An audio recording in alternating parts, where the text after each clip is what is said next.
tell Mo why he's wrong. I think Man What did I United are. say first that is wrong? Wait, What do you wait, mean? I wait. mean, Stop shouting. You've been shouting for 21 minutes. It's time for the calm presence. There's football people on the stream, which is me. oh So my god. anyway, guys, let me speak. When it comes to Mo's law, I'll tell you why Mo's 100% correct. 100% wrong. Man Mm. United have spent post Fergie 12 years doing exactly what you said and have got nowhere. I think they need to change their approach completely. I think they need more Dogus. I think they need more Matthias Tells. They need more people who are gems who you could sign for 20, 30 million, who are capable of taking you to that level. They need to do what Liverpool did because guess what? Liverpool, when Jurgen Klopp first walked in, we also signed a bunch of gems. We signed Andy Robertson. We signed, it was before Klopp, to be fair, but we signed Joe Gomez from Charlton. We signed Konate from Leipzig. Now everyone's like, wow, Konate is unbelievable. Yeah, but at the time, he was like, oh, Upamecano is better, by the way. That's what people used to say. I'm saying back in the time. We signed Henderson from Sunderland. Sunderland. We signed Wijnaldum from relegated Newcastle, Robertson from relegated Hull, Firmino from Hoffenheim, Salah from Roma, Mane from Southampton. And you build all of these guys together and you end up having a team that can challenge and that can get to that level. And here's the thing that I want to say. The thing that you're talking about signing superstars. Okay, you mentioned the successful ones, but let's just look post for Fergie era. Purely post Fergie. Di Maria, Falcao, Pogba, Lukaku, Alexis Sanchez. If I look at all the big name signings Man United made in the last 12 years since Ferguson left, I cannot hand on heart say any of them was like 100% a success and he killed it and he was amazing. Not a single one of them was like, wow, he really changed United's life. When they were first signed at the time, they're like, what? These guys are unbelievable. But right now, because we obviously now we have hindsight and we know what's happened for the last 12 years, we're like, oh, maybe Man United just signed these superstars without really trying to figure it out. Because we can sit up here and go like, okay, so let's say Man United sign, I don't know, who's a superstar right now? Like, I don't know, Osimhen and Chouameni, blah, blah, blah. Whoever it is, let's say they sign two amazing players, okay? And then Man United finish 6th next season, maybe win like a Europa League or a Conference League. We're all going to be sat here going like, haha, Man United, you signed Chouameni and Osimhen for nothing. So they have to build it in a different style. And what Terry said about Man United fans is correct. Man United fans must accept this. Before even we comment on it, you must accept it as a fan. Your club now is rotten. And it needs a rebuild from every single position, from every single step. It needs a genuine, like, when people use the word rebuild, they use it lightly. But Man United genuinely need a rebuild because, I was doing a show even with Flawless yesterday. It's like, you could genuinely get like 20 new players for Man United, sell 20. And no one would go like, wow, that's so unfair, because that's how many players they need sold. So when you look at Man United right now, they need these gems. They need these players who cost 20 million, but after 2 years of good performances, they cost 60, they cost 65, they cost 70. It's good for them to sign these quality players that, okay, you go look at Lecce, they have this left back. He's not amazing, but you look at his potential. This guy has all it takes. He's quick. He's fast. He can cross a ball, blah, blah, blah. You get him in.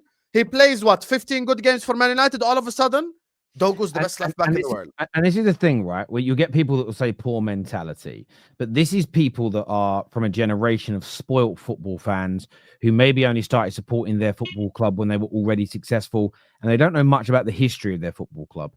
When Sir Alex Ferguson came in, and the story is the same, the money is just different. When he was signing Steve Bruce from Norwich, as an example, when he was bringing in Lee Sharp from Torquay in the late 80s, the irony is those players were brilliant for us and helped us go on to win domestic trophies, have European success in a big European competition, and then go on to win the league, go on and do our first double, and go on and do. They're integral to building that went on to be the first team ever to do the double-double. So when people say poor mentality, no one can guarantee this first signing, and we haven't even got Tell yet. We might not even get him. No one can guarantee they're going to be a success. But the idea that if you're not signing players that have got hype around them, it's a poor mentality, that is just ridiculous talk for where Man United are right now. I think and what will happen as well, by the way, the same people saying poor mentality. If we were going out and signing 2 superstars right now, you would get, they're only there for the money. You're buying mercenaries. It's bad for your club. So this is where Man United fans have got to develop a backbone and thick skin. They've got to research and understand where we are and look at every club that's pulled itself out of this mess. Go back and research what we had to do in the mid to late 80s to get out of the mess we were in. Go and look at all the other clubs that have spent long periods of time dead, how long it takes to rebuild, and go and see how they did it. And people talk about, oh, Roman came in and spent all that money. Chelsea were a Champions League winning team that had been in league title races for many years prior to his arrival and had been winning domestic trophies. They weren't a trash team that Roman just came. They weren't a team that had fallen from grace and barely challenged, been nowhere for the best part of a decade or two, that was in the doldrums that he just came into and took over and suddenly made brilliant overnight. There's a fundamental... They had financial problems, there's no doubt. Plus, that era was different. He could spend unlimited money. I was listening to a conversation yesterday about Man United's money problems. United fans call in. So Jim should pay the debt off. They can't. One, it doesn't help you spend it on players because of PSR. Two, the Glazers won't let him pay the debt off. Because if he puts in 300 million to pay the debt down, it means the Glazers would have to surrender a bigger percentage of the club they own. And they don't want to do it yet. So his hands are tied because he doesn't own the business, right? He owns 29%. So there are things that he's curtailed from doing. But the problem is nobody ever wants to do their research. They never want to understand what's going on. So it's not as though we can just go out and spend £500 million because we've got a billionaire owner. That would have been different if this happened in 2004. And this is what annoys me about people talk about standards. They ignore the reality of the situation. They ignore the history of other clubs getting themselves out of these kind of holes. That doesn't mean you have to agree with every decision. It doesn't mean you can't criticize the signing. But what it does mean is that you should be a little bit more open-minded. And Man United, you want to know why this is funny coming from him? Isn't City doing the same exact thing? Kusanov, Marmoush, Andrea Cambiaso, Ederson. You're literally doing the Dogu and Tell yourself, but it's just different players. Are you going to tell me Cambiaso is proven or Kusanov is proven? This is the thing, right? Man United did, and this is from King. We spent 200 million euros in the summer. We are going to spend money still. I don't think we work out. We're not as broke as people say we are. And in fairness, I still look at that as I think Yoro is going to be good. I'm loving what Ugarte is doing. I think for 30 odd million pounds, I think Delit's done a good job. Maz at 15 million euros has been the only one that you would look at and say has been underwhelming, Xerxes. So I trust what they're doing. Like, I look at our summer signings. I'm very happy with Ugarte, happy with Yoro, love what Maz is doing, happy with Delit. The jury's out on Xerxes. So I look at that success rate and I think, well, I trust these two they're looking to bring in as well. But you're absolutely right. No one's questioning a player being brought from South America for 30 million because City are doing it. Man United are buying one from Europe. It's terrible. Yeah, that's why I'm relaxed about the whole thing. There'll be that's why the City fan mentioning standards. It makes no sense. Your club's doing the same thing, by the way. Marmoush has only had 6 good months at Frankfurt. It's not like he's been killing it the whole time. He's only had 6 good months. Kusanov is a young centre-back from the French league. The guy that you're sizing from Valladolid, the Ba guy, he's 18 years old. He's 18. He doesn't even have a sample size. So Sean here says Yoro has been awful. He had one bad game, and we all know he got cooked, and he's a young player, and it happens. This isn't a dig, Hussam, so please don't get defensive. Let's go back and look at the best centre-back in the world at 18, 19. Look how many times he got cooked and chewed up in games. That wasn't because Van Dijk was a bad player. He was young and he was developing. If you actually look at Yoro's performances since then, the game in Europe last week, brilliant. Look at what he came on when we were playing Liverpool. Okay, his performance when he came on that tackle to stop Darwin Núñez going through, as an example. So the idea that he's been awful because he had one bad game that everybody holds their hand up and say was bad is a terrible narrative. I'm not ready to look at that £50 million investment yet and go, that was bad money spent. That is one for the future. Ugarte, I think, has grown into this team and been excellent by and large. Had some bad moments, yes. But in a team that's dysfunctional, that's going to happen.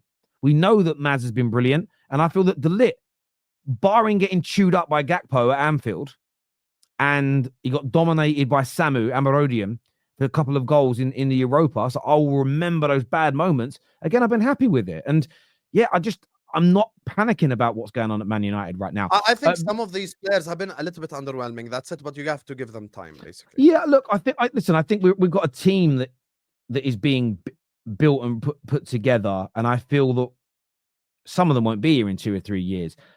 But I understand why there's holes and there's problems, and I don't necessarily think it's purely because if we had the fullbacks that were needed, if we had a bit more energy in the middle, and if we had people up front scoring goals, which I wouldn't put on, barring Xerxes, I wouldn't put that on the majority of these players.